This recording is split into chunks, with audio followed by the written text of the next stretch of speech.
మళ్ళీ ఛాంపియన్ అవ్వడానికి హీరో రోషన్ మన ముందుకు వస్తున్నారు. ప్రస్తుతం రోషన్ మనతో ఉన్నారు, ఆయనతో మాట్లాడదాం.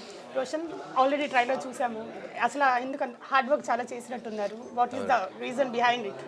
Reason is nothing but story అండి. స్టోరీ చాలా బలంగా ఉంది ఈ సినిమాలో అండ్ డెఫినెట్గా అందరికీ చాలా నచ్చుతుందనే కోరుకుంటున్నాను అండ్ అందుకే చాలా హార్డ్ వర్క్ చేసి ఈ సినిమా తీసాం. 3.5 years తర్వాత ఒక స్క్రిప్ట్ సెలెక్ట్ చేసుకున్నారు. ఎందుకు అంత పెద్ద గ్యాప్ తీసుకున్నారు? అంటే ఏదైనా చేస్తే కొంచెం కరెక్ట్గా చేయాలి, అప్పటి నుంచి ఇంకా కంటిన్యూ చేయాలనుకున్నాను. బట్ ఛాంపియన్ నాకు ఆ రీజన్ ఇచ్చింది అండ్ ఐఎమ్ రియలీ లక్కీ ఇలాంటి స్క్రిప్ట్ వచ్చినందుకు. స్క్రిప్ట్ వినంగానే చేయాలి అనిపించినట్టు చెప్పారు. అంటే అంత బాగుంది ఆ స్క్రిప్ట్. యా డెఫినెట్గా మీరు చూస్తారు, ఇంకో 2 daysలో రిలీజ్ అవబోతుంది. సో మీకే తెలుస్తుంది. అంటే మీతో పాటు చేసిన హీరోయిన్ శ్రీలీల ఇప్పుడు one of the biggest stars of south India. అంటే మీది గోల్డెన్ హ్యాండ్, ఎవరితో చేసిన వాళ్ళందరూ స్టార్ హీరోయిన్. అవునండి, నేను పని చేసిన వాళ్ళందరూ బాగుంటే నాకు కూడా హ్యాపీ కదా ఆబ్వియస్లీ.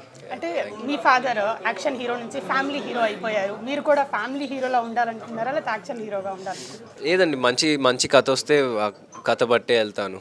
ఫైనల్గా ఆర్టీవీ ప్రేక్షకులందరికీ, మీ మూవీ చూడాలనుకునే వాళ్ళందరికీ ఏం చెప్తారు?